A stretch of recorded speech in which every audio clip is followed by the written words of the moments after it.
Ya. Vamos a comenzar orando al Señor, así que le invito a que pueda ahí inclinar su rostro. Amén.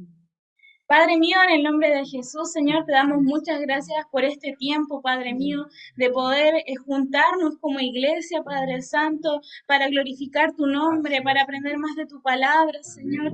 Te damos gracias, Señor, porque tú nos limpiaste, Señor, y nos insertaste en el cuerpo de Cristo, Señor, porque todos somos un cuerpo, Señor, porque todos nos debemos ayudar. Gracias porque cuento con mi hermano, Señor, que me sostiene cuando estoy débil. Gracias porque cuento con un hermano que puede escuchar, que me puede guiar.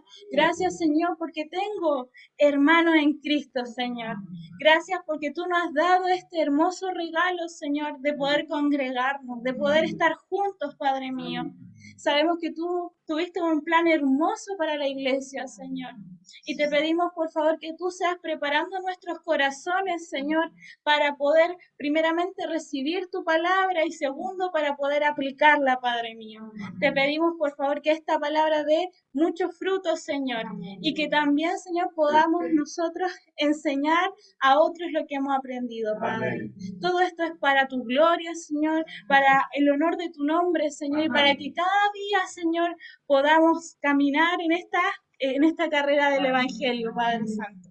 Muchas gracias te damos en el nombre de Jesús. Amén y amén. Bueno, vamos a comenzar entonces. Primero que nada, decirles que mi percepción del libro de Apocalipsis. Yo desde que era chiquitita me rehusaba mucho a leer Apocalipsis por todo lo que se sabía, ¿cierto? Como que uno prefiere leer las cartas, no sé, el Pentateuco, Génesis, como que deja de lado el libro de Apocalipsis, o porque sabemos que nos cuesta de repente tanto entenderlo, que la primera impresión no siempre es muy agradable del libro, ¿cierto? Al contrario, es como un libro difícil, ¿cierto? Y por lo mismo uno lo deja como, bueno, ya está al final y lo deja aún más por final, ¿cierto? Así que esa fue mi primera impresión, pero después de estudiarlo, ¿cierto? Con la ayuda también de los profesores que Dios lo usó, pude comprender que este es un libro muy, pero muy hermoso y que siento que debería hablarse, ¿cierto? Cada vez más sin temor, ¿cierto? Sino que con confianza, ¿cierto? Y con el corazón preparado para saber lo que el Señor nos quiere decir. Quiero decirles también que así como a mí en algún momento me lo dijeron, todo lo que todo lo que el Señor nos enseña, la idea es compartirlo. Debido a que este es un libro que poco se habla, al contrario, deberíamos, si usted tiene ahí un hermano de otra iglesia, algunos familiares, compártale lo hermoso de este libro para que no se queden con esa mala impresión como se está en general, ¿ya? Mencionar un breve resumen, ¿cierto? Que habíamos visto en la predicación de la semana pasada, que habíamos visto la diferencia entre profecía y la apocalíptica, ¿cierto? También habíamos visto en qué contexto estaba, que en ese tiempo que la iglesia estaba siendo muy perseguida, ¿cierto? Estaba siendo muy atacada, entonces era un llamado también a mantenerse, a mantenerse en la fidelidad del seguimiento de Cristo. Amén. Así que vamos a ver cómo a estas 7 iglesias se les fue mostrado finalmente unas palabras de aliento y de dirección. Y antes de comenzar, quisiera decirle así una pincelada, así bien, que existen grandes 4 posturas de cómo ver el Apocalipsis, ¿ya? 4, las más grandes, porque de repente hay unas mezclas, unas que son más parciales, ¿ya? Pero existen predominantemente 4. Una es vamos a partir de la futurista. La futurista dice que cuando la persona que lee Apocalipsis cree que el Apocalipsis es para los tiempos futuros, ¿ya? O sea que todo lo que dijo ahí, todo lo que se dice ahí, no era para el tiempo de la iglesia, sino que es para nosotros, para los que están en los últimos tiempos, ¿ya? Esos son los que creen los futuristas sobre el Apocalipsis, ¿ya? Por otra parte está la historia. ¿Qué significa este pensamiento histórico? Que ve finalmente el Apocalipsis para el proceso de la iglesia después de Cristo, ¿cierto? Que es para toda la iglesia de ahí en adelante, ¿ya? Y sobre todo esta postura la creía mucho Martín Lutero. ¿ya? Que esto era para la iglesia a través de los tiempos. Estaba también el idealismo, que piensa que el Apocalipsis no busca esto de los simbolismos, no busca esto de las profecías, no. Él solamente saca la enseñanza y el valor, nada más, ¿ya? Y finalmente está el preterista, que piensa que lo que hay en el Apocalipsis fue solamente para los receptores de ese tiempo, ¿ya? Por lo tanto, no es para nosotros, ¿ya? Sino que es simplemente para esos tiempos. Por ejemplo, para la iglesia, en este caso la primera iglesia de Éfeso, que esto es solamente para ellos y no para nosotros, ¿ya? Cada uno ahí vea que mejor le hace sentido, ¿cierto? Pero mencionarles que están estas posturas, a veces está un poquito de eso, un poquito de lo otro, hay unas mezclas por ahí, unos más en menor, otras en mayor, ¿cierto? Pero que están estas formas de ver el apocalipsis y que inconscientemente nosotros también tenemos nuestra propia forma de ver el apocalipsis. Aunque acá les digo yo el nombre que tiene, pero inconscientemente cada uno tiene su forma de verlo, ¿ya? Acá está el nombre, el título, por decirlo así, de esa forma de pensar, ¿ya? Y ahora sí partamos con la estructura que tienen los mensajes de las 7 iglesias, ¿ya? Ah, no, al contrario. Bueno, decirles que el mensaje en Apocalipsis tiene una estructura, al igual que las cartas, por ejemplo, de Pablo o de Juan, que tienen primero el saludo, después el desarrollo, la despedida final. Asimismo, los tienen los mensajes a las 7 iglesias. Primero se comienza con una descripción del carácter de Cristo. Si usted quiere, después puede leer Apocalipsis y va a decir, verdad, aquí también, todas, ¿ya? Segundo, entra con un elogio, una alabanza a la iglesia. Hiciste bien esto, ¿ya? Esto está bien, genial, ¿ya? Después está el reproche, ¿ya? Ahí después pero tengo algo contra ti. Ahí vamos a ver después en la iglesia de Éfeso, ¿cierto?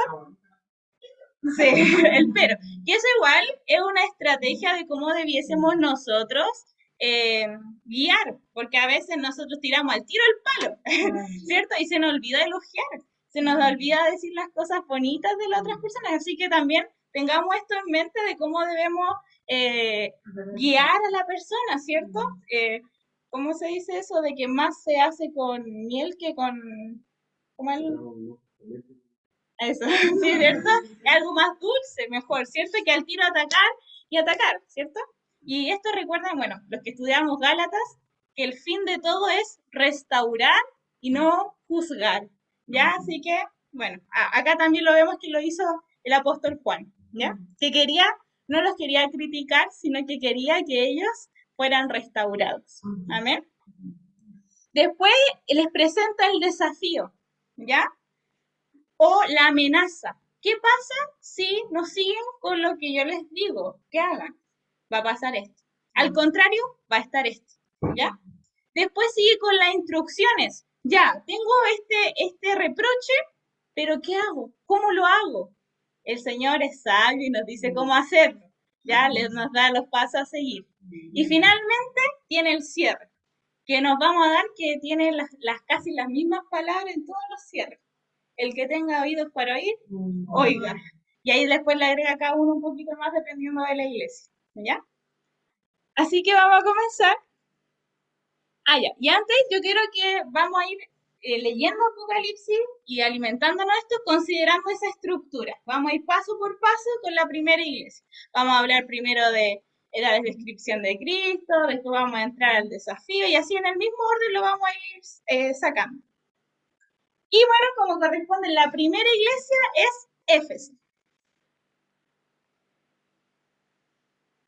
Bueno, aquí pueden ver un mapa, ¿cierto?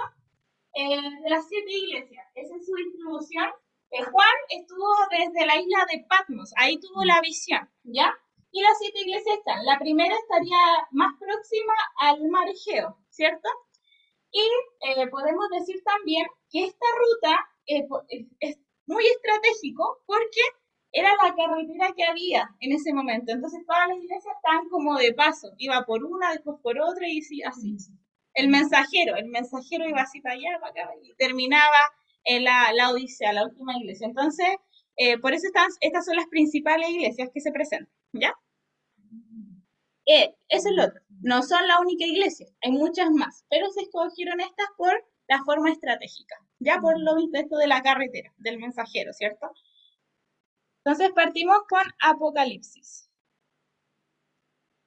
Perdón, todavía estamos en introducción. Bueno, para mencionarle un poquito qué es Éfeso, ¿cierto? Mencionarles que esta era una de las tres grandes ciudades de ese tiempo del Imperio Romano, ¿ya? Y que fue la capital de Asia Menor. Ahí también, como veíamos antes, como estaba cerca del mar Egeo, había mucho comercio, ¿cierto? Esto de traspaso, mucha venta, ¿cierto? Y también tenemos acá el templo de adoración a la diosa Diana, ¿ya? Que acá es la imagen que ustedes pueden ver al lado de ellos. Debido a que tenían un templo tan grande, sabemos ahí finalmente toda la idolatría que había. Ay, que este escampa, entonces si lo saco no sé cómo. ¿Ahí? Ah, ya. Disculpe. No sabía que se podía hacer eso. Ya. Ahí sí. Bueno. Es cierto, el templo de la diosa Diana y por lo tanto sabemos que había, por lo tanto, idolatría, formas de prostitución, formas de adoración finalmente paganas, ¿cierto? Eh, y esto era unas grandes de las maravillas que había en el mundo antiguo. Saber que, bueno, está el libro de Efesios, ¿cierto? Que Pablo ministró a esta iglesia, ¿cierto? Y le anunciaba que iban a llegar falsos maestros, que le iban a tratar de desvirtuar la enseñanza. Pero, y gracias a Dios, ellos se resistieron. Menos mal que Pablo llegó en el momento justo, preciso, y lograron resistir.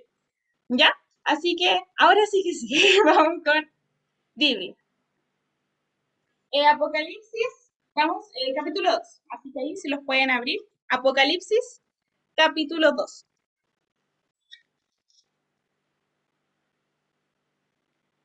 ¿Ya? Ahí están. Vale, Apocalipsis, último libro, por si acaso. ¿Sí? Capítulo 2. Dice así. Escribe al ángel de la iglesia en Éfeso, el que tiene las 7 estrellas en su diestra, el que anda en medio de los 7 candelabros de oro. Dice esto. Bueno, acá no vamos a profundizar tanto porque queremos decirlo al final, ¿ya? Así que les dejo ahí el suspenso por mientras, ¿ya? Pero decirles que finalmente hay una palabra de Dios que dice, sabemos que Juan estaba en una visión, entonces hay un mandato, hay un mensaje que quiere hacer llegar a esta iglesia de Éfeso. Y que dice así, yo conozco tus obras y tu arduo trabajo y paciencia, y que no puedes soportar a los malos, y has probado a los que se dicen ser apóstoles y no lo son, y los has hallado mentirosos. Ya has sufrido y has tenido paciencia, y has trabajado arduamente por amor de mi nombre, y no has desmayado. ¿Qué es esto? Si volviéramos a la estructura del mensaje, ¿qué es esto? ¿Es una amenaza? ¿Es un elogio? O sea, él está diciendo, lo estoy haciendo bien. Tenía esto bueno, ¿cierto? ¿Qué significa? Hay dos tipos de elogio que podemos ver en este mensaje. Una es sobre, bueno, aquí se los tapo un poquito, pero es de la constancia, que han sido perseverantes. ¿Qué significa? Yo conozco bien tus obras, tu actividad, tu labor, tu ocupación. Yo conozco esas energías que tú tienes, ¿ya? En lo que estás haciendo. Y tu arduo trabajo y paciencia. Trabajo, esta pena, esta fatiga, cuando uno hace, no sé, por el tema de la hora extra y está fatigado trabajando, yo conozco eso. Que esto de que tú des más, des una milla más por lo que tú estás haciendo. ¿Cuántos de nosotros de repente, por amor a Dios, ¿cierto? Damos 2, 3 millas más. El Señor lo ve. El Señor ve eso. Así que recuerden. La paciencia, perseverancia, mantenerse firme, ser constante, ha sido paciente a la opresión. La opresión siempre estuvo ahí, pero ellos, respiremos, sigamos de largo. Firme, respiremos, ya, me están provocando, pero sigamos adelante, con paciencia. El camino se está poniendo difícil, la carrera de seguir a Cristo se está poniendo difícil. pero sigamos adelante, sigamos perseverantes. Has soportado. Esta iglesia de Éfeso tenía una carga, un peso. Has soportado, ¿cierto? ¿Qué dice aquí? Has soportado a los malos. No sé si alguien aquí en sus trabajos, en sus universidades, el tema del bullying, ¿cierto? El hostigamiento de las personas que son malvadas y se nos genera una carga, ¿cierto? Un peso.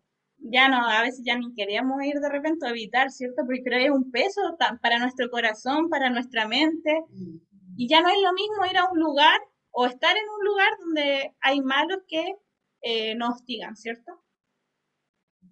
Has aguantado, sufrido, has sufrido a causa de las personas que no sufren, ¿ya? Los falsos maestros, los apóstoles que habíamos mencionado, ¿cierto? Sobre todo que menciona en la carta de Efesios, Pablo, ¿ya? Entonces está este tipo de elogio, de su constancia, de su energía, porque le han dado hasta el final, han sido, wow, así, ojalá toda la iglesia, ¿cierto? El Señor nos dijera, lo han hecho así, han trabajado, ¿cierto? Algunas veces pensamos, ¿no? Que está mal hacer tantas cosas, o sea, es más agotador, pero el Señor igual elogia eso, ¿ya? Después tenemos otro tipo de elogio. Acá, bueno, acá está una frase que puse que dice, espérate, la iglesia de Éfeso no era perezosa, no se quedaba durmiendo, ¿cierto? Sino que era de obras, trabajaba para Cristo, trabajaba para el Evangelio, ¿ya? Así que no nos quedamos perezosos tampoco nosotros, ¿cierto? Sabemos que por toda la cuarentena, por el coronavirus, ¿cierto? A veces algunos hemos visto a nivel general que ha habido un adormecimiento espiritual, ¿cierto? Que ya no estamos como obrando como antes, ¿cierto? Pero está la invitación a que nos animemos, ¿cierto? Animemos a continuar la obra de Cristo. Quizás ahora obviamente no se puede predicar así sin mascarilla en una calle, ¿cierto? Pero hay otras formas de hacerlo. Hay otras formas de mostrar el Evangelio de Cristo, ¿ya? Eso. ¿Y cuál es el segundo tipo de elogio? Es el elogio a que han mantenido la ortodoxia, que es la ortodoxia, la sana doctrina, ¿ya? Dice que cuando dice, no puedes soportar, esto no puedes tolerar a las personas que son malos, ¿cierto? Aborreces, desprecias, menosprecias, rechazas, ¿ya? Eh, aquí está. Pones a prueba. ¿Qué significa? Que ellos examinaban. Es súper bueno examinar, porque muchas veces, sobre todo, bueno, en toda la historia de la iglesia, han habido de repente enseñanzas que son media eh, desviadas, ¿cierto? Entonces, por lo tanto, todo lo que escuchemos, hasta lo que yo le estoy diciendo ahora en este momento, tiene que usted examinarlo, ponerlo a la luz de la palabra también, ¿ya? Todo lo que escucha, ya sea en una radio, en YouTube, en Facebook, hay que examinarlo. No hay que rechazarlo, no, sino que acogerlo, examinarlo y verlo, ¿ya? Y tienes discernimiento. Han descubierto aquellos que tienen engaño, ¿cierto? Aquellos que eran falsos, mentirosos, farsantes, ¿ya? Eran bien diligentes en eso, ¿ya? Así que esta es como la parte del elogio. Esta parte que a todos nos gusta recibir eso nomás a veces, ¿cierto? El elogio, ¿cierto? Pero hay una parte, ¿sí? Más fuerte porque...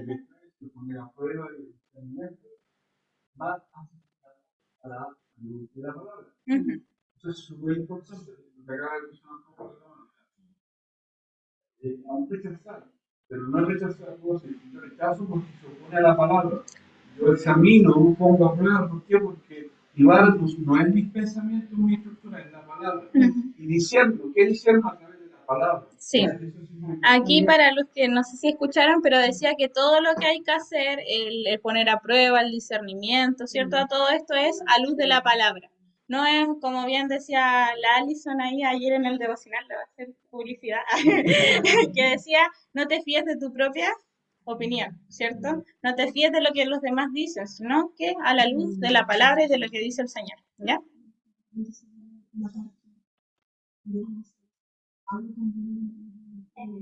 Eso. Ellos lograron hacer esto, lo pusieron a prueba gracias a que Pablo lo venía desde antes anunciando y diciendo, ¿cierto?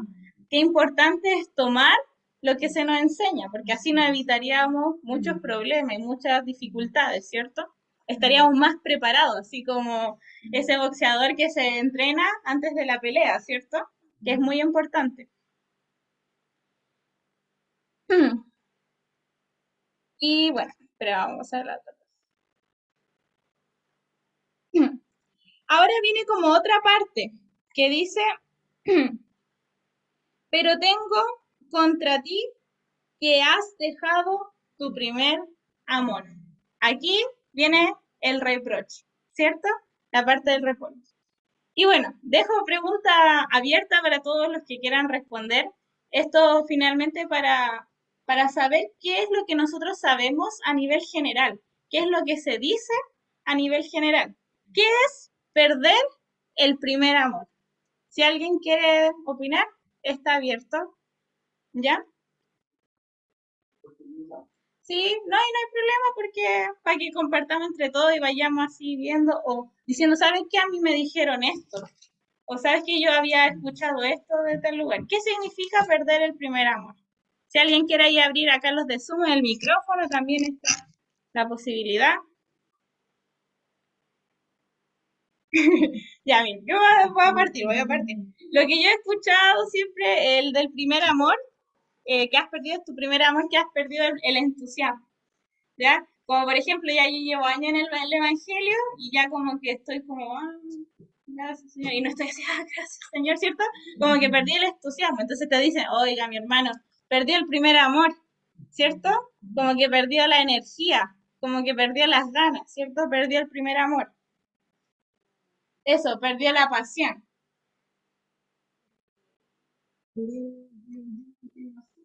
Ujú.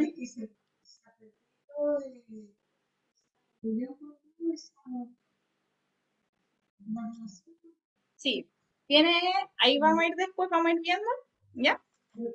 Ajá.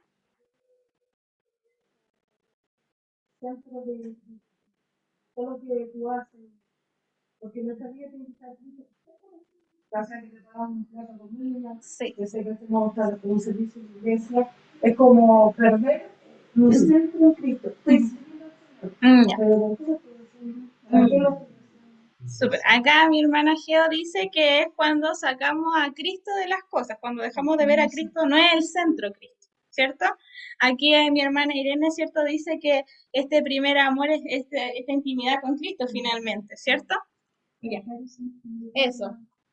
Perder esa intimidad que había desde el comienzo, cuando, ¿cierto? Cuando nos llega cuando éramos salvos, ¿cierto? Como que ese, no sé, pasa que cuando uno comienza una relación, ¿cierto? Como que está enamorado, así, ¿cierto? Ve todo hermoso, ¿cierto? Enviarse cartas. ¿Han visto eso cuando, esas imágenes que hay en internet cuando dicen primer mes de relación versus 5 años de relación y como que se va apagando el amor, ¿cierto? Algo así como que a veces tendemos a entender de esto de qué es perder el primer amor. Pero bueno, quería comentarles también que lo que aquí Juan quiere decir principalmente, porque ellos no perdieron el entusiasmo en base al contexto que hemos visto anterior. Al contrario, ellos estaban trabajando al máximo, ¿cierto? Estaban así, siendo así, con aquellos falsos maestros, estaban siendo muy estrictos, estaban siendo muy animosos en lo que ellos hacían. Estaban muy dirigentes en todo, no eran perezosos, no estaban durmiendo, actuaban. ¿Ya? Así que ahí podemos descartar un poquito qué significa esas ganas que de repente están, ¿ya? Y a lo que Juan principalmente se quiere referir aquí es que perdieron el amor fraternal entre la iglesia, el amor entre los hermanos. ¿Por qué quiero decir esto? Porque cuando nosotros amamos a Cristo, como lo hemos aprendido en Gálatas también, ¿cierto? Ahí va a ser el resumen. ¿Puedes escuchar los estudios todavía en YouTube? Sí. ¿Qué significa esto? Si nosotros amamos a Jesús, tenemos a Cristo en nuestro corazón, asimismo también se tiene que reflejar con nuestro prójimo, con nuestro hermano, ¿cierto? Y pasaba que ellos fueron a ser tan estrictos, fueron tan diligentes, fueron tan así a discernimiento hacia el máximo, así tú estás diciendo mentiras, empezaron así, que ya casi están como todos alerta de los que no estaban alrededor. No, ¿quién está aquí así? Así como mirando así. Ya no estaba ese amor fraternal, como por ejemplo eso de restaurarse uno al otro, ya no estaba. Actuaban cada uno así ardientemente por su propio lado, ¿cierto? Por hacer, pero si ellos realmente tenían ese amor a Cristo, también iban a ser reflejado ese amor hacia su hermano en Cristo, en la fe. ¿Ya? ¿Y cómo se ve esto también? En el versículo sobre los Nicolaitas. ¿Quién eran los Nicolaitas? Los Nicolaitas eran personas que creían en Dios, ¿cierto? Trabajaban las cosas del Señor, pero se acomodaban a las culturas idolátricas de ese tiempo. Y se les decía antiguamente a los Nicolaitas como Baalamitas. ¿Quién era que viene a ser el profeta Baal? Que él, Balaam. ¿Qué pasó con él? Que él, por dinero, por sucio y vil dinero, ¿cierto? Fue a predicar un mensaje que no era del Señor, ¿cierto? Entonces son todas estas personas que finalmente venden de algún modo lo que ellos hacen, pero para dar algo incorrecto, ¿ya? Y acá la iglesia rechazaba esos, ¿cierto? Pero no había una actitud finalmente de guía, de amor, hermano, yo te ayudo, yo te restauro, hermano, aquí estamos, ¿cierto? Sino que al contrario, había demasiado, ¿cómo decirlo así? Cuando estudiamos, bueno, discúlpenme, pero es que está la materia aquí bien viva, que no hay que compararnos con el otro hermano, porque eso sube nuestra vanagloria. Yo soy quien puedo juzgar ahora. Yo puedo decir, no tu espiritualidad, no, tú no eres espiritual, no tú eso, es que tú estás mintiendo. Nos creemos con el derecho de empezar a juzgar. Y que cuando hacemos eso, estamos finalmente despreciando, ¿cierto? Y vamos a seguir entonces, ¿sí? Sí, finalmente, sí. Sí, finalmente una mala enseñanza desvirtua, porque eran mensajeros, eran anunciadores finalmente, en el caso de Balaam. Entonces, sí, si él hubiera hecho eso, quizás hubiera llevado a toda una nación a un mensaje erróneo, ¿cierto? Entonces, ¿qué? Vamos a seguir. Dice que todos nuestros esfuerzos deben surgir de nuestro amor a Jesucristo. Todo lo que hagamos. De nada sirve si no hay amor. Pero ¿cómo se refleja ese amor realmente de Jesucristo? Nuestro amor entre los unos y los otros. Usted y yo no podemos decir yo amo a Cristo si no amo a mi hermano. Yo no puedo ser fiel así en todo, en la iglesia, en la palabra, en la oración, si eso no se refleja en el amor a mi hermano. De nada sirve. De nada sirve todo lo que yo haga. Y esto es algo que tanto Jesús como Juan recalcaron sobre todo en el Evangelio, Juan, acá también, ¿cierto? Y acá quería hablar sobre dos enseñanzas, dos parábolas de Jesús, ¿cierto? La primera de ellas está en Lucas 18, 18:9, que es la parábola del fariseo y el publicano, ¿ya? Dice, Lucas 18:9. Dice, a unos que confiaban en sí mismos como justos y menospreciaban a los otros, dijo también esta parábola. Dos hombres subieron al templo a orar, uno era fariseo y otro publicano. El fariseo puesto en pie oraba consigo mismo de manera, Dios te doy gracias porque no soy como los otros hombres, ladrones, injustos, adúlteros, ni aun como este publicano. Ayuno 2 veces a la semana, doy diezmos de todo lo que gano. Mas el publicano, estando lejos, no quería ni aún alzar los ojos al cielo, sino que se golpeaba el pecho, diciendo, Dios, sé propicio a mí, pecador. Os digo que éste descendió a su casa justificado antes que el otro, porque cualquiera que se enaltece será humillado, y el que se humilla será enaltecido. Amén. Entonces vemos finalmente en esta parábola dos actitudes, ¿cierto? Un fariseo que se creía lo mejor de lo mejor y menospreciaba a los que estaban a su alrededor. Cuando el mandato y el propósito de la ley, los que estudiaron Gálatas, ¿cuál es la esencia de la ley? ¿Cuál es la esencia de la ley? ¿Sí alguien ahí? ¿Ya? ¿Cuál es ah, sí, eso. La esencia de la ley era, en Levítico aparece, ¿cierto? También, amar a Dios con todo nuestro ser finalmente y amar a nuestro prójimo. Y estando eso también en la ley, los fariseos, ¿cierto? Algunos sacerdotes no lo cumplían, ¿ya? Siendo que ellos eran los maestros casi de la ley, ¿cierto? En cambio, un publicano, finalmente, en su adoración, imagínense, supongamos que, no sé, una persona llega aquí y en vez de juzgarlo, en vez de, "Ajá, yo soy mejor que él", en vez de compararnos con los demás hermanos, si lo recibiésemos, si lo recibiéramos con amor, ¿cómo cambiaría la vida de esa persona? ¿Cómo cambiaría la vida de su familia? ¿Cómo cambiaría su forma de ver a la iglesia? Sabemos que hoy en día la visión que tiene el mundo sobre la iglesia está lamentablemente eh, mal vista, ¿cierto? Por las algunas cosas que han aparecido. Por lo tanto, es importante que como Cristo volvamos a este primer amor del amor entre hermanos, ¿ya? Y otra historia que quería contar, que aquí Cindy me va a ayudar, ¿cierto? Que es la de el buen samaritano, ¿cierto? ¿Qué aprendimos en el buen samaritano? Ahí sí, poquito, poquito, lo que tú quieras, lo que te acuerdas. Aprendimos de que y también ayudarlos si la necesitan. Exacto. Aprendimos un versículo de memoria que decía, por lo tanto, siempre que tengamos la o, ¿qué tenemos que hacer? Cada vez que tengamos la oportunidad de hacer el bien, ¿cierto? A todos, independientemente de su historia, independientemente de cómo esa persona vive su relación con Dios, ¿cierto? Tenemos que hacer el bien. Desde que nos levantamos hasta que nos acostamos, tenemos miles de oportunidades para hacer el bien, para demostrar el amor de Cristo.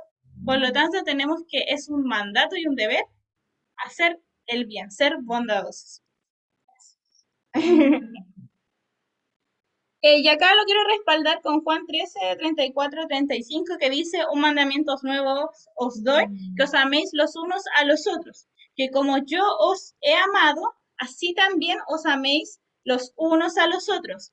En esto conocerán todos que sois mis discípulos, si os tenéis amor los unos a los otros. Por lo tanto, ¿cómo nos conocerá el mundo? Oye, ¿sabes que ustedes se tratan súper bien? Oye, supe que se ayudan entre ustedes cuando un hermano está mal. Qué genial es entrar a una iglesia que cuando yo estoy mal me ayuda, me apoya, ¿cierto? ¿Cierto? Me ve diferente. El mundo, eso, y no es indiferente. El mundo me juzga, el mundo pasa por alto, ¿cierto? Como por ejemplo el buen samaritano, primero pasó el sacerdote, pasó de largo, después pasó el levita, pasó de largo. Y una persona que era muy lejana al Señor, ¿cierto? Fue mejor, fue más buena con lo otro. Fue más buena con lo otro que la iglesia misma, ¿cierto? ¿Y cuánto pasa eso en nuestras congregaciones? Entonces está ese llamado de Juan. Oigan, no pierdan este amor, no pierdan esto. Sé que están trabajando arduamente, pero no dejen de vista a los hermanos que tienen a su alrededor. No dejen de vista a los gentiles que están llegando. No dejen de vista finalmente a las necesidades de afuera.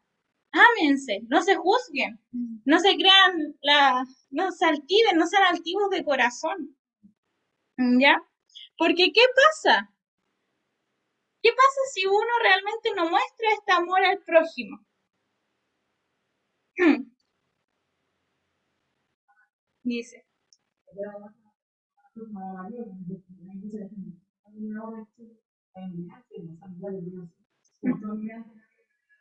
Nosotros decimos, ay, pequeñito, qué sé yo, y le enseñamos a nuestros hijos también a discriminar, dicen, ay, no me dio este porque es negro, no me dio este otro porque es extranjero. Entonces, nosotros partamos por nosotros primero. Exacto. Nosotros le podemos dar a los demás. Exacto. Muchas gracias. Exacto. Sobre todo sabemos que en nuestro país está habiendo un cambio, o bueno, desde hace rato ya, que hay extranjeros, ¿cierto? Que muchos necesitan ayuda. Esto de que el mundo necesita amor. El mundo necesita que lo abracen, el mundo necesita que lo acojan, ¿cierto? Que lo cobijen, eso, ¿cierto? Por lo tanto, si nosotros no actuamos así, ¿qué problema vamos a tener? Una pérdida de identidad. Aquel que no muestra el amor del prójimo no se puede llamar a sí mismo hijo de Dios. Entonces podríamos decir que Éfeso tenía una crisis de su identidad, ¿ya? Porque estaba dejando ese amor hacia los otros, ¿ya? Aquel que es hijo de Dios tiene que demostrar ese amor. Tiene que hacerlo. Y en eso conocerán que son mis discípulos. En eso conocerán que son hijos de Dios. En eso conocerán que nuestra ciudadanía está en los reinos de los cielos. Porque no vamos a actuar conforme a este mundo. Antes era ojo por ojo, ¿cierto? Antes era tú me la sí, yo te la devuelvo en doble. Cuidadito que te metáis conmigo, ¿cierto? El mundo está muy agresivo. Sí, está muy agresivo. Por lo tanto, esta muestra de amor va a ser sorprendente.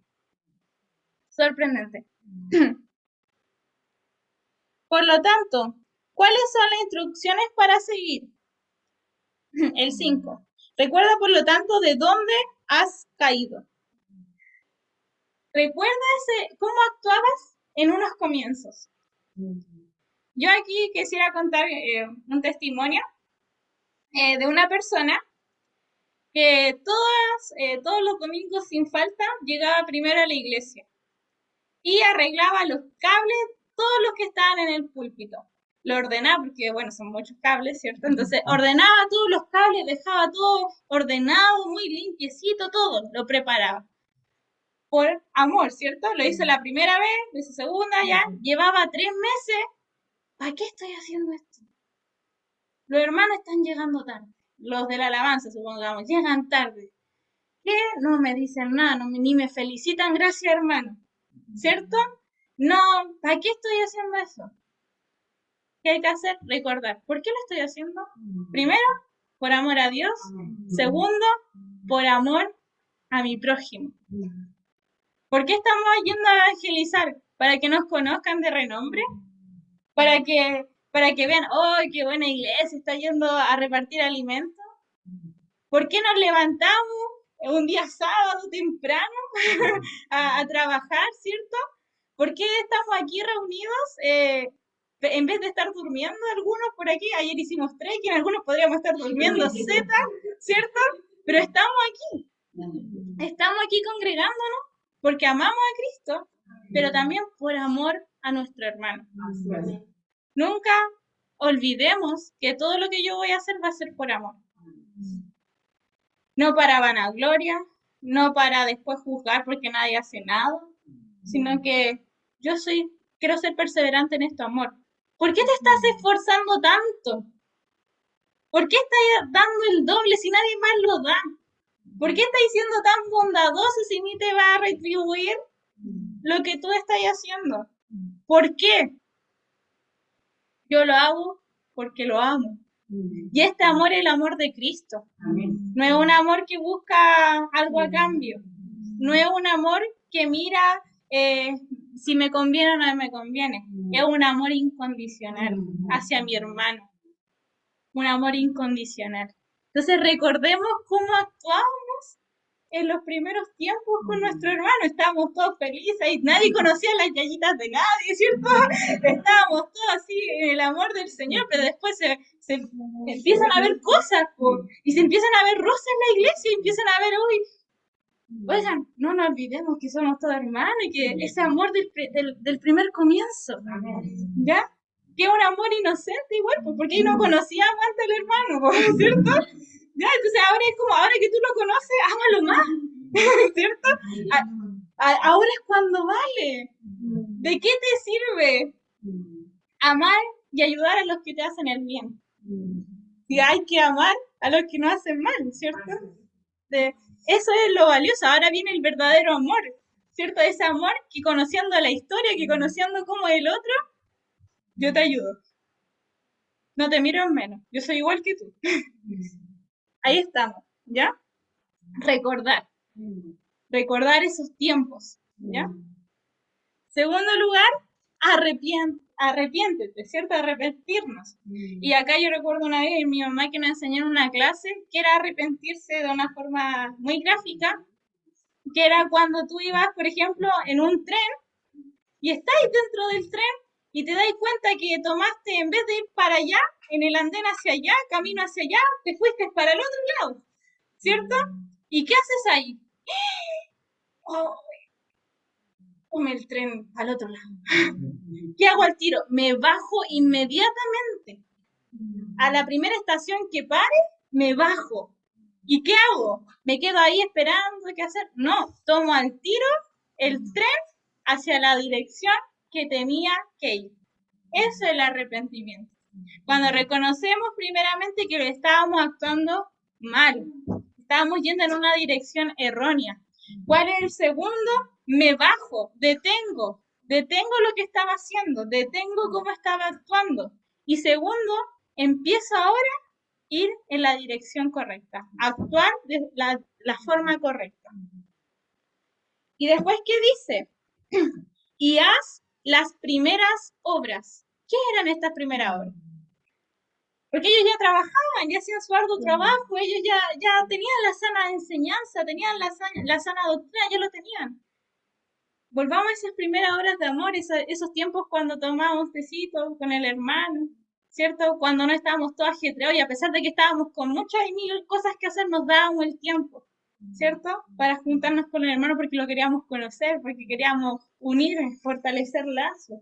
Volvamos a esas primeras obras que aunque yo tenga 50 pesos, no sé, o 100, trataba de ayudar de alguna u otra forma a mi hermano, aunque no tuviera las cosas, ¿cierto? Volvamos a hacer esas primeras obras, de darlo todo por el otro. Eso dice ahí, es que Cristo finalmente es ese amigo que logró morir a causa de nosotros, ¿cierto? Wow, ese nivel. Yo moriría por mi hermano, por amor a mi hermano, estaría dispuesto a pasar mil y una situación por amor a mi hermano. Y como es en el caso de Caín y Abel, ¿acaso soy yo responsable de mi hermano? Sí, sí, somos un cuerpo, nos dolemos, ¿cierto? Y no es que lo echemos, no es como que yo te dijera abrazo, no te quiero, así que sálete, no, lo necesito, ¿cierto?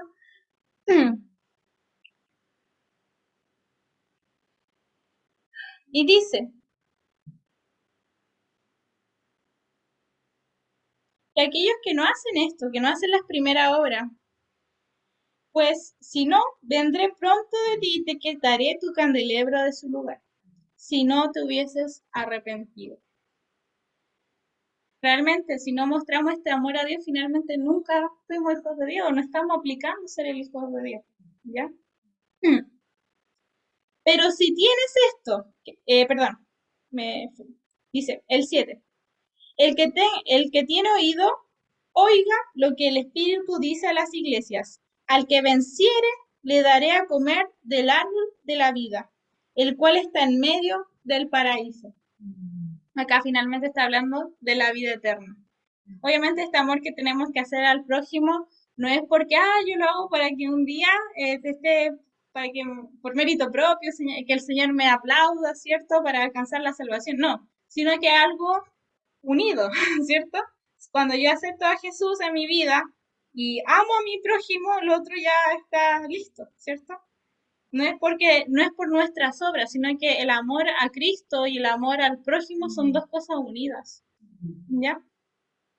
Entonces, aquí quisiera terminar con este llamado. de que en esto conocerán todos que somos hijos de Dios. ¿Ya? La iglesia de Éfeso estaba pasando por una pérdida de identidad, por una crisis de identidad, ¿ya? Porque había dejado de hacer las primeras obras. Es que no quería mencionar eso porque ya. Bueno, sí, el candelero en esta parte. Espera un poquito.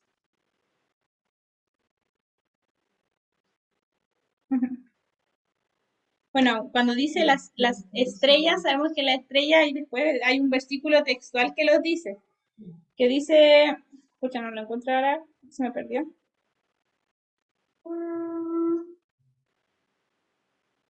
Bueno, pero ahí lo vamos a profundizar y que el candelero es el espíritu, el mensajero también, ¿cierto? Y en segundo lugar, las estrellas vienen a ser la iglesia. Ya que ahí no quiero meterme un poquito más, pero para que lo veamos bien al final, de lo hermoso que es esta figura de Cristo. Aquí nos saltamos la figura de Cristo que menciona al comienzo, pero ahí lo vamos a ir después maravillándonos con todo esto, al final. Y por lo tanto, este versículo 7 dice, el que tenga oído para oír, oiga. Esta persona que retiene la enseñanza, que retiene el mensaje, que podamos hacer así nosotros, que podamos retener. O acá, por ejemplo, no sé, podemos escuchar, pero no de todo lo que escuchamos retenemos, ¿cierto? Esto es, mantiene, guarda esta enseñanza, guarda, porque dichoso el que lee. Dichoso el que lee lo que dice en este libro, ¿ya? Así que está esa invitación para todos. No sé si alguien quiere compartir algo, comentar algo. Está la opción para que podamos compartir. Pero vamos a orar antes de terminar. Ya. Vamos a cerrar nuestro ojito entonces. Padre mío, en el nombre de Jesús, Señor, te damos muchas gracias por tu palabra, Padre Santo.